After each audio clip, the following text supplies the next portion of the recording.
الحمدللہ، اللہ تعالیٰ کا لاکھ لاکھ شکر ہے کہ مالک الملک نے اپنی یاد کی توفیق اور موقع عطا فرمایا۔ لاکھوں اور کروڑوں درود حضرت محمد مصطفیٰ صلی اللہ علیہ وآلہ وسلم پر، جن کے طفیل مالک الملک نے یہ مہربانی عطا فرمائی۔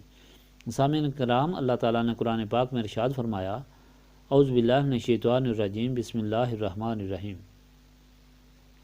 کیا تم یہ چاہتے ہو کہ تم بھی اپنے رسول صلی اللہ علیہ وآلہ وسلم سے اسی طرح سوال کرو جس طرح قبل ازیں موسیٰ علیہ السلام سے سوال کیے گئے، اور جو ایمان سے کفر کو بدل لے تو بے شک وہ ہدایت سے بہت دور چلا گیا۔ اس سے پہلے بیان ہو چکا ہے کہ نبی پاک صلی اللہ علیہ وآلہ وسلم کی آمد اور بعثت کے دلائل روز روشن کی طرح واضح تھے۔ مشرکین مکہ اور یہود مدینہ منورہ پر بھی، یہود تو مدینہ منورہ میں آباد ہی اس لیے ہوئے تھے کہ انہوں نے تورات میں یہ پڑھا تھا کہ آخری رسول صلی اللہ علیہ وآلہ وسلم ہجرت کر کے اس مقام پر آئے گا جو نخلستانوں میں گھرا ہوا شہر ہے اور جس کے ارد گرد جلی ہوئی وادیاں ہیں، چانچہ وہ لوگ اس تلاش میں رہے کہ وہ کون سی جگہ ہے۔ تلاش کے بعد وہ یثرب میں آئے اور یہاں آباد ہوئے، جو بعد میں مدینہ النبی صلی اللہ علیہ وآلہ وسلم ہوا۔ یہ لوگ ہمیشہ وہاں کے مشرکین کو، عربوں کو یہ تبلیغ کرتے تھے کہ تم بتوں کی پرستش چھوڑ دو، ایک اللہ تعالیٰ کی عبادت کرو، تمہاری اسی میں فلاح اور اصلاح ہے، تمہارا خالق اور مالک ایک ہی ہے۔ وہ پوچھتے کہ تمہارے پاس کیا ثبوت ہے؟ یہودی ان کو بتاتے کہ آخر الزمان نبی صلی اللہ علیہ وآلہ وسلم آنے والا ہے، یہاں ہی وہ تشریف لائے گا اور تمہیں یہیں تبلیغ فرمائے گا، اس کے معجزات تم اپنی آنکھوں سے دیکھو گے۔ جب نبی پاک صلی اللہ علیہ وآلہ وسلم تشریف لائے تو چونکہ حضور پاک صلی اللہ علیہ وآلہ وسلم بنی اسماعیل سے تھے اور یہ لوگ بنی اسرائیل سے تھے، اس لیے ان کے دل میں حسد پیدا ہوا کہ ہماری قوم سے نبی کیوں پیدا نہ ہوا۔ ایک بات یہ تھی اور دوسری یہ تھی کہ یہ لوگ اللہ تعالیٰ کو بھول کر بہت دور چلے گئے تھے، تورات میں بہت تحریف کر دی تھی، عمرہ کا لحاظ کر کے غربا پر ظلم کرتے تھے۔ جب کبھی کسی امیر اور غریب کا آپس میں جھگڑا ہوتا تو تورات کے حکم پر ہاتھ رکھ کر وہ بات بتاتے جو امیر کے حق میں ہوتی اور ان سے پیسے لیتے تھے۔ بہت سے دوسرے ایسے اعمال کرتے جن کے ذریعے لوگوں سے رقم وصول کرتے اور اسے جائز قرار دیتے، یہاں تک کہ وہ جادو کے بہت زیادہ خوگر ہو گئے۔ حضرت سلمان کے متعلق بھی انہوں نے کہا کہ وہ بھی جادوگر تھے اور جادو آسمان سے نازل ہوا، ہاروت اور ماروت لے کر آئے تھے۔ اس طرح کی کئی قسم کی خرافات انہوں نے لوگوں کے دلوں اور دماغوں میں بٹھائی ہوئی تھیں۔ انہیں یہ خطرہ تھا کہ اگر ہم نے نبی پاک صلی اللہ علیہ وآلہ وسلم کو مان لیا، ان پر ایمان لے آئے، تو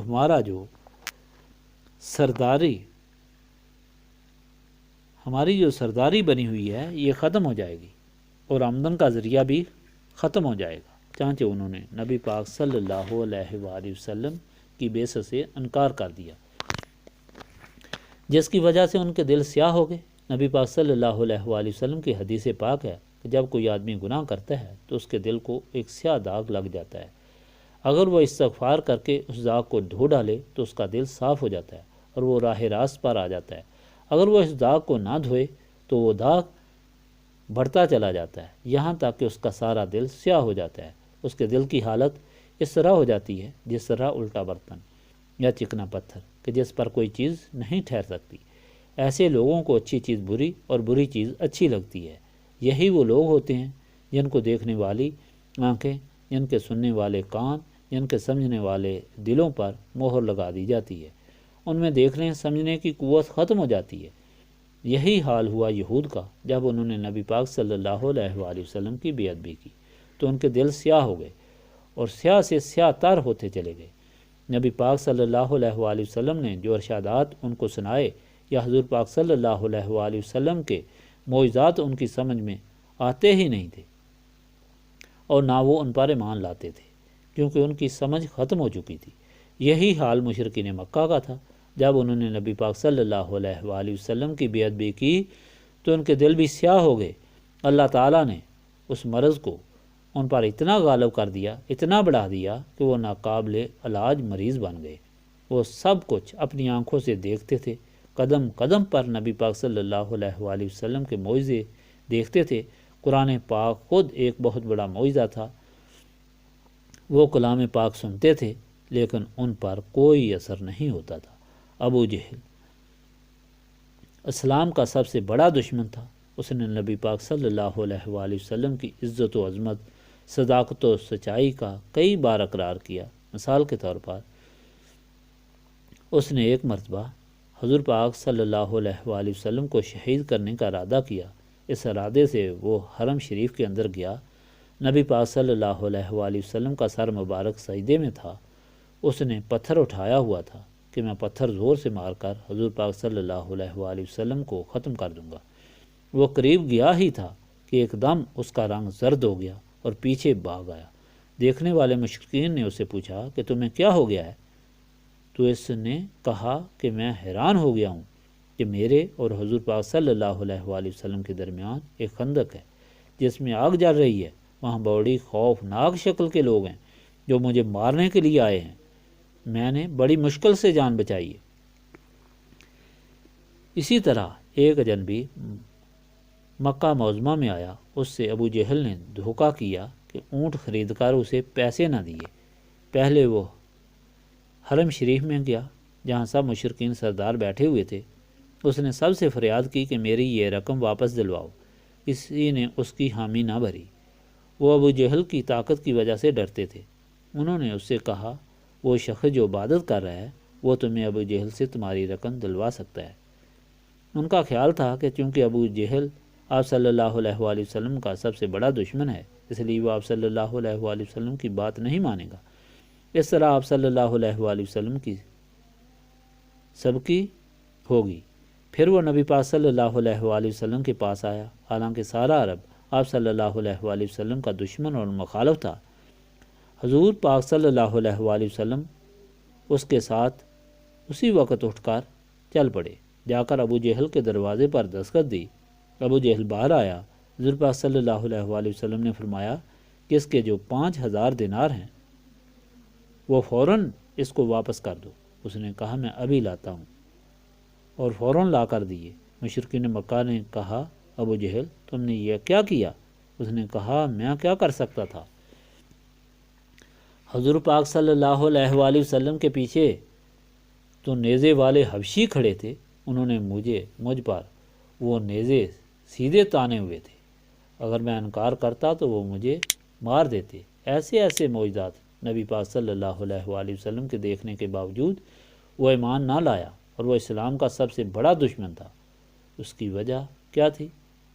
اس کی وجہ یہ تھی کہ اس کا دل سیاہ ہو چکا تھا۔ اسی طرح ولید بن مغیرہ مکہ معظمہ کا سب سے بڑا عالم تھا۔ اس نے کہا کہ ٹھہرو، مجھے دیکھنے دو کہ قرآن میں کیا ہے اور رسول پاک صلی اللہ علیہ وسلم کیا کہتے ہیں۔ چانچہ نبی پاک صلی اللہ علیہ وآلہ وسلم کی خدمت میں گیا اور کہا کہ مجھے سنائیے کہ جو آپ صلی اللہ علیہ وآلہ وسلم پر قرآن آیا ہے اور اسلام کیا ہے۔ حضور پاک صلی اللہ علیہ وآلہ وسلم نے اسے اسلام کے متعلق بتایا اور پھر قرآن پاک کی چند آیات پڑھ کر سنائیں۔ وہ حیران ہو گیا۔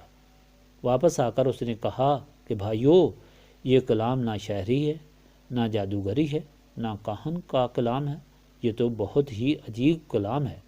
ایسا کلام بنانا انسان کے بس سے باہر ہے۔ لیکن پھر بھی وہ ایمان نہیں لایا اور کفر کی حالت میں مرا اور اسلام کا سب سے بڑا دشمن تھا۔ وجہ صرف یہ تھی کہ دنیاوی شان و شوکت کی وجہ سے، خواہشات نفسانی کی وجہ سے، تعصب کی بنا پر اور حضور صلی اللہ علیہ وآلہ وسلم کی بے ادبی کی وجہ سے ان کے دل سیاہ ہو چکے تھے۔ جب نبی پاک صلی اللہ علیہ وآلہ وسلم تشریف لائے تو ان لوگوں نے بھی آپ صلی اللہ علیہ وآلہ وسلم سے اس قسم کے سوالات شروع کر دیے جس طرح کے حضرت موسیٰ کے زمانے میں حضرت موسیٰ کی قوم سوالات کرتی تھی۔ وہ سوالات بھی اسی طرح بڑے بیہودہ قسم کے ہوتے تھے۔ اللہ تعالیٰ نے ان لوگوں کو سزا بھی دی، بار بار ان کو سزا ہوتی، بار بار ان کو معافی ملتی، مگر کبھی کہتے کہ ہم کو خدا کا کلام سنائیں، کبھی کہتے کہ ہم خدا کو ظاہر دیکھنا چاہتے ہیں، کبھی وہ کہتے تھے ہم کو بت بنا کر دیں، ہم اس کی پوجا کریں۔ قرآن پاک کی اس قسم کی آیات پہلے بیان ہو چکی ہیں، جن میں یہ بتایا گیا ہے کہ کس طرح ان سوالات کی بنا پر ان کو سخت سے سخت سزائیں ملتی رہیں۔ اس طرح مشرکین مکہ نے بھی سوالات کیے۔ انہوں نے کہا کہ اچھا ہم آپ پر ایمان لے آتے ہیں، لیکن آپ اس طرح کریں کہ مکہ معظمہ کی پہاڑیاں سونے اور چاندی کی بنا دیں، یا ریگستان میں آپ پانی کی نہریں چلا دیں اور وادی غیر ذی زرع کو سرسبز و شاداب باغ میں تبدیل کر دیں۔ نبی پاک صلی اللہ علیہ وآلہ وسلم نے ان سارے سوالوں کے شافی جوابات دیے اور فرمایا کہ اللہ تعالیٰ فرماتا ہے کہ جس طرح یہ کہتے ہیں آپ صلی اللہ علیہ وآلہ وسلم کی عزت کی خاطر، آپ صلی اللہ علیہ وآلہ وسلم کے سوال کی خاطر میں کر دوں گا، لیکن شیطان کی وجہ سے یہ لوگ پھر بھی ایمان نہیں لائیں گے۔ اگر پھر بھی یہ لوگ ایمان نہ لائے تو میں ان کا وہ حال کروں گا جو عاد اور سمود کا کیا ہے، کہ ان کو نیست و نابود کر دوں گا، ان کی بستیوں کو اٹھا کر الٹا دوں گا اور ان میں سے کوئی نہیں بچے گا۔ نبی پاک صلی اللہ علیہ وآلہ وسلم نے عرض کی، یا اللہ ان پر یہ عذاب نازل نہ فرمانا، کیونکہ ہو سکتا ہے کہ ان کی اولاد میں سے ایسے لوگ پیدا ہو جائیں جو تیری یاد کرنے والے ہوں، اور یہ بھی نہ ہوں تو ان کی اولادیں تیرے ماننے والی ہوں۔ یہاں پھر انہوں نے اس قسم کے بہودہ سوالات کیے۔ نبی پاک صلی اللہ علیہ وآلہ وسلم کو حکم ہوا کہ ان کو آپ صلی اللہ علیہ وآلہ وسلم بتا دیں کہ یہ کیسے لوگ ہیں، یہ اپنے اس رسول صلی اللہ علیہ وآلہ وسلم سے اس طرح کے سوالات کرتے ہیں جس طرح کے یہودیوں نے حضرت موسیٰ سے کیے تھے، اور ان کو سزائیں ہوئیں، ان کے ایمان کفر میں تبدیل ہو گئے۔ پھر بھی آپ صلی اللہ علیہ وآلہ وسلم سے بھی وہی سوال کرتے ہیں۔ آپ صلی اللہ علیہ وآلہ وسلم ان کو بتا دیں کہ اس قسم کے سوالات بے ادبی میں داخل ہیں، اگر ایسی بے ادبی کریں گے تو ان کے ایمان کفر میں تبدیل ہو جائیں گے۔ جو اس طرح اپنے ایمان کو کفر میں تبدیل کر دے، یعنی گستاخ رسول بن جائے، تو وہ ہدایت سے اتنا دور ہوتا ہے جس طرح وہی مشرکین مکہ اور یہود مدینہ منورہ تھے، جن کی سمجھ میں کوئی بات نہیں آتی تھی، یہ اس بے ادبی کی وجہ سے تھی۔ بعض نو مسلم بھی نبی پاک صلی اللہ علیہ وآلہ وسلم کی خدمت میں آ کر کئی قسم کے سوالات کرتے تھے۔ حضور پاک صلی اللہ علیہ وآلہ وسلم ان کا شافی جواب دیتے تھے۔ جب انہوں نے اللہ تعالیٰ کا یہ حکم سنا تو چونکہ وہ ہدایت کے طالب تھے، اس لیے انہوں نے فوراً توبہ کر لی، اور یہاں تک توبہ کر لی کہ نبی پاک صلی اللہ علیہ وآلہ وسلم اگر اپنے صحابہ کرام سے پوچھتے اس بات کے متعلق جو بات سامنے ہوتی کہ یہ بات کس طرح ہے، وہ کبھی جواب نہ دیتے اور یہ عرض کرتے کہ اللہ تعالیٰ اور اس کا رسول بہتر جانتا ہے۔ کبھی انہوں نے یہ عرض نہیں کی کہ یہ بات اس طرح ہے، یہاں تک کہ نبی پاک صلی اللہ علیہ وآلہ وسلم کی محفل میں جب بیٹھتے تو اپنے منہ میں پتھر رکھ کر بیٹھتے کہ ہم سے کوئی اونچی آواز نہ نکلے کہ حضور پاک صلی اللہ علیہ وآلہ وسلم کی مجلس کی بے ادبی ہو۔ یہ وہ لوگ تھے جو ہدایت پا گئے تھے اور نبی پاک صلی اللہ علیہ وآلہ وسلم کی غلامی میں داخل ہو گئے تھے۔ اس کے نتیجے میں انہیں کیا ملا؟ اس کے نتیجے میں انہیں نسبت رسولی صلی اللہ علیہ وآلہ وسلم ملی، نبی پاک صلی اللہ علیہ وآلہ وسلم کا تعلق ملا، محبت ملی۔ اس کا نتیجہ یہ ہوا کہ ان کے دل و دماغ روشن ہو گئے۔ دل و دماغ روشن ہونے کی وجہ سے انہیں اچھائی اور برائی میں تمیز حاصل ہو گئی، انہیں ہر بات کی سمجھ آ گئی، ان کے سامنے برائی اور اچھائی کی حقیقت واضح ہو گئی۔ اس طرح انہیں برائی سے نفرت اور اچھائی سے اتنی محبت ہو گئی کہ وہ اپنی جان، مال، ماں باپ اور اولاد قربان کرنا اپنی سعادت سمجھتے تھے۔ اگر آپ نبی پاک صلی اللہ علیہ وآلہ وسلم کے غلاموں کی تاریخ اٹھا کر دیکھیں تو آپ حیران ہو جائیں گے کہ عاشقان رسول صلی اللہ علیہ وآلہ وسلم کی زندگیاں کس طرح گزریں۔ ان کے سامنے کسی چیز کی کوئی قیمت نہیں تھی، کسی چیز کی محبت نہیں تھی، خواہ ماں باپ ہوں، اولاد ہو، مال ہو، وطن ہو۔ اگر کسی چیز کی قیمت تھی وہ تو صرف اللہ تعالیٰ اور رسول پاک صلی اللہ علیہ وآلہ وسلم کی رضا کی تھی۔ وجہ یہ تھی کہ ان کے دل و دماغ نسبت رسولی صلی اللہ علیہ وآلہ وسلم سے روشن تھے۔ ان سب کے قصے، ان سب کے واقعات بیان کرنا ناممکن ہے اور نہ ہی وقت اجازت دیتے۔ پیر صاحب فرمایا، میں صرف آپ کے سامنے ایک واقعہ بیان کرتا ہوں تاکہ آپ کی سمجھ میں یہ بات آ جائے کہ ان لوگوں کی زندگیاں کیسی عجیب زندگیاں تھیں اور کمال سے کمال تر ہوتی چلی جاتی تھی۔ مسلمانوں پر سب سے مشکل وقت احد کا تھا۔ حضرت سعد ابن ابی وقاص فرماتے ہیں کہ احد میں جب جنگ کا وقت شروع ہونے والا تھا تو عبداللہ بن جاش نے مجھے کہا کہ سعد، یہ گھڑی قبولیت دعا کی ہے، آؤ ہم ایک کونے میں بیٹھ کر دعا کرتے ہیں، اللہ تعالی ہماری یہ دعا قبول فرما لے۔ جب تم دعا کرو گے تو میں آمین کہوں گا، اور جب میں دعا کروں گا تو تم آمین کہنا۔ چنانچہ ہم دونوں ایک کونے میں چلے گئے۔ سب سے پہلے میں نے دعا کی۔ حضرت سعد کہتے ہیں کہ میں نے یہ دعا کی، یا اللہ، جب جنگ ہو تو کفار کا سب سے مضبوط آدمی میرے مقابلے میں آئے، میں اس سے جنگ کروں اور اس کو قتل کر دوں، اس کی زرہ اور اسلحہ پر قبضہ کر کے نبی پاک صلی اللہ علیہ وآلہ وسلم کی خدمت میں حاضر ہوں۔ عبداللہ بن جاش نے آمین کہا، پھر انہوں نے دعا کی۔ حضرت عبداللہ نے دعا کی، یا اللہ، جب جنگ ہوگی تو کفار کا سب سے بڑا جنگجو، بہادر، قوی میرے مقابلے میں آئے، میں اس سے بہادری اور دلیری سے جنگ کروں اور وہ مجھے قتل کر دے۔ مجھے قتل کرنے کے بعد میری لاش کو پکڑ کر وہ میری ناک اور کان کاٹ دے، پھر میں اسی حالت میں اللہ تعالیٰ کے سامنے پیش ہوں اور اللہ تعالیٰ مجھ سے پوچھے، کیا میرے بندے، تمہارا ناک اور تمہارا کان کدھر ہیں؟ تو میں جواب دوں، کیا میرے رب، تیرے اور تیرے رسول کے عشق کے جرم میں سب چلے گئے۔ اللہ تعالیٰ اس طرح مجھے اپنی بندگی میں قبول فرما لے۔ جب انہوں نے یہ دعا کی تو میں نے آمین کہا اور ہم دونوں کی دعا قبول ہو گئی۔ میں نے بھی اسی طرح کفار کو قتل کیا جس طرح دعا کی تھی۔ حضرت عبداللہ بن جاش کفار کے مقابلے میں آئے اور انہوں نے کفار کا اتنا زبردست مقابلہ کیا کہ کئی کفار کو واصل جہنم کیا۔ جب ان کی تلوار ٹوٹ گئی تو ان کے پاس کوئی چیز نہیں تھی اور وہ اسلحہ تلاش کر رہے تھے۔ مسلمانوں کے پاس اسلحہ کی بہت کمی تھی۔ وہ نبی پاک صلی اللہ علیہ وآلہ وسلم کی خدمت میں حاضر ہوئے کہ جناب میری تلوار ٹوٹ گئی ہے، میں کیا کروں؟ حضور پاک صلی اللہ علیہ وآلہ وسلم نے کھجور کی ایک شاخ ان کے ہاتھ میں دے دی۔ وہ شاخ لے کر کفار کی طرف بڑھے۔ اس شاخ کو وہ لہراتے تھے، وہ اتنی سخت تلوار بن گئی کہ اس سے کئی کفار کی گردنیں اڑ گئیں۔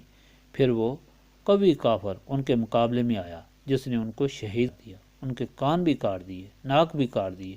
ان کی لاش حضرت امیر حمزہ کے ساتھ، جو ان کے سگے ماموں تھے، قبر میں دفن کی گئی۔ سامعین کرام، یہ سب کچھ آپ کے سامنے بیان کرنے کا مقصد صرف یہ ہے کہ مسلمانوں کی طاقت صرف نسبت رسولی صلی اللہ علیہ وآلہ وسلم سے ہو سکتی ہے، اس لیے کہ نسبت رسولی صلی اللہ علیہ وآلہ وسلم ایک ایسی طاقت ہے جو تمام خواہشوں کا مقابلہ کرتی ہے، یہ شیطان کو شکست دیتی ہے، یہ نفس کو شکست دیتی ہے، یہ ایسی دعا ہے کہ تمام دنیاوی امراض کا علاج ہے۔ انسان کے دل میں جو محبتیں اور نفسانی خواہشات ہوتی ہیں وہ بیماری کی حیثیت رکھتی ہیں، ان سب کا شافی علاج نسبت رسولی صلی اللہ علیہ وآلہ وسلم ہے۔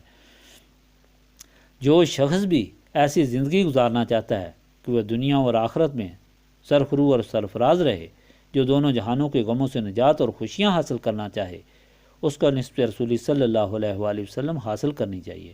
اسے نبی پاک صلی اللہ علیہ وآلہ وسلم سے ایسا تعلق قائم کرنا چاہیے کہ اس کا دل و دماغ روشن ہو جائے اور ساری کائنات کے لیے وہ واجب الاحترام ہو جائے۔ نسبت رسولی صلی اللہ علیہ وآلہ وسلم کس طرح حاصل ہو سکتی ہے؟ نسبت رسولی صلی اللہ علیہ وآلہ وسلم سینوں کو صاف کرنے سے حاصل ہوتی ہے۔ سینے کس طرح صاف ہوتے ہیں؟ ان کا علاج اللہ تعالیٰ نے یاد الہی بتایا۔ اللہ تعالیٰ کی یاد کرنے سے سینے صاف ہو جاتے ہیں۔ جو سیاہی، غبار اور تنگ شیطان اور نفس کی وجہ سے سینے میں ہوتا ہے وہ یاد الہی سے دور ہو جاتا ہے۔ جب سینہ صاف ہو جاتا ہے تو وہ نسبت رسولی صلی اللہ علیہ وآلہ وسلم سے منور ہوتا ہے۔ ایسا سینہ دونوں جہانوں میں سرخرو اور سرفراز اور کامیاب ہوتا ہے۔ یہی اس محفل کی غرض و غایت ہے۔ جو لوگ دنیا اور آخرت میں اللہ تعالیٰ اور رسول پاک صلی اللہ علیہ وآلہ وسلم کی محبت چاہتے ہیں، دونوں جہانوں کے غموں سے نجات چاہتے ہیں، وہ سارے مل کر بیٹھیں، اللہ تعالیٰ کی یاد اس کثرت سے کریں کہ ان کے سینے صاف ہوں، پھر یہاں سے وہ نسبت رسولی صلی اللہ علیہ وآلہ وسلم لے کر لوٹیں۔ اس طرح وہ دونوں جہانوں کی مرادیں حاصل کریں استغفر اللہ العظیم الذی لا الہ الا هو الحی القیوم واتوب الیہ استغفر اللہ العظیم الذی لا الہ الا هو الحی القیوم واتوب الیہ استغفر اللہ العظیم الذی لا الہ الا هو الحی القیوم واتوب